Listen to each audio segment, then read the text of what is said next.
Kementerian Pemberdayagunaan Aparatur Negara dan Reformasi Birokrasi atau PAN-RB membuka kesempatan untuk pemerintah daerah yang akan mengajukan usulan tambahan formasi pegawai pemerintah dengan perjanjian kerja atau P3K untuk tenaga guru pada 2021.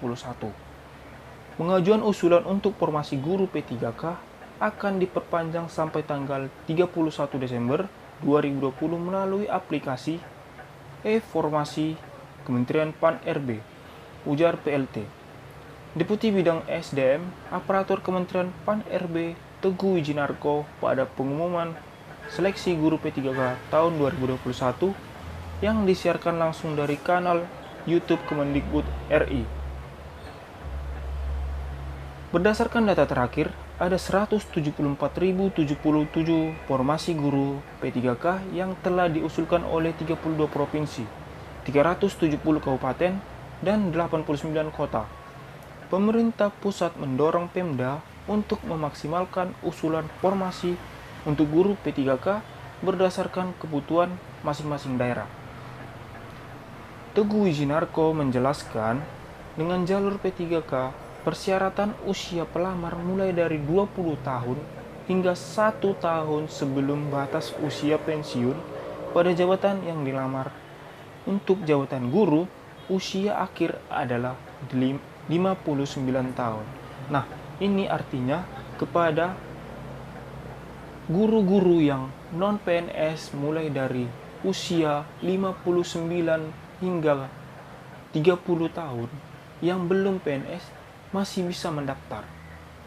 Walaupun usia sudah 59 tahun masih bisa mendaftar untuk mendapatkan kesempatan menjadi P3K.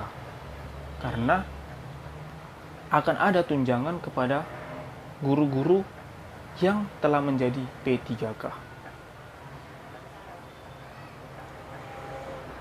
Lanjutnya, dikatakan Kementerian PAN-RB akan melakukan verifikasi dan penetapan formasi berdasarkan analisis jabatan dan analisis beban kerja.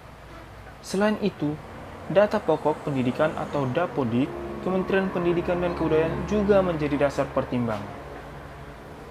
Tentu, penetapan formasi sesuai peraturan perundang-undangan yang berlaku. Regulasi yang diajarkan dasar hukum adalah Peraturan Pemerintah Nomor 49/2018 tentang manajemen P3K, Perpres Nomor 38/2020 tentang jenis jabatan yang dapat diisi P3K, Perpres Nomor 98/2020 tentang gaji dan tunjangan P3K, serta Peraturan Pemerintah PAN-RB terkait P3K. Hingga saat ini, rencana rekrutmen tenaga pendidikan tersebut masih dalam tahap perancangan sistem penerimaan, penyusunan soal ujian kompetensi, dan sistem seleksi.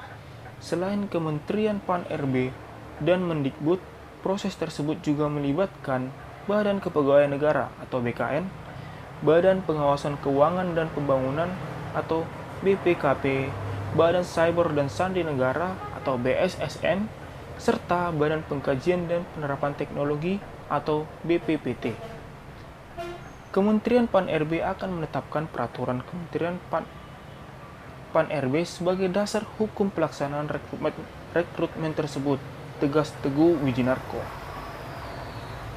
Terkait pemenuhan tenaga guru, Presiden RI Joko Widodo dan Ruf Amin memberi arahan untuk mengatasi kekurangan guru dalam jumlah besar dengan tetap memperhatikan kualitas pendidikan.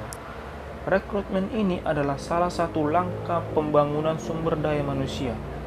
Tenaga guru merupakan salah satu upaya pemenuhan kebutuhan pegawai aparatur sipil negara yang mendukung arah pembangunan nasional dan potensi daerah. Kebutuhan tenaga pendidikan juga disampaikan Mendikbud Nadiem Makarim. Menurutnya, pembukaan seleksi P3K adalah upaya penyediaan kesempatan yang adil untuk guru-guru honorer yang kompeten. Nadiem menjelaskan, yang bisa mengikuti seleksi ini adalah guru honorer di sekolah negeri dan swasta yang terdaftar di Dapodik, serta lulusan pendidikan profesi guru yang saat ini tidak mengajar. Ini adalah bagian daripada filsafat belajar. Guru-guru kita bisa punya kemerdekaan untuk membuktikan dirinya apakah mereka punya kompetensi untuk menjadi ASN sehingga meningkatkan kesejahteraan mereka, ungkap Nadiem.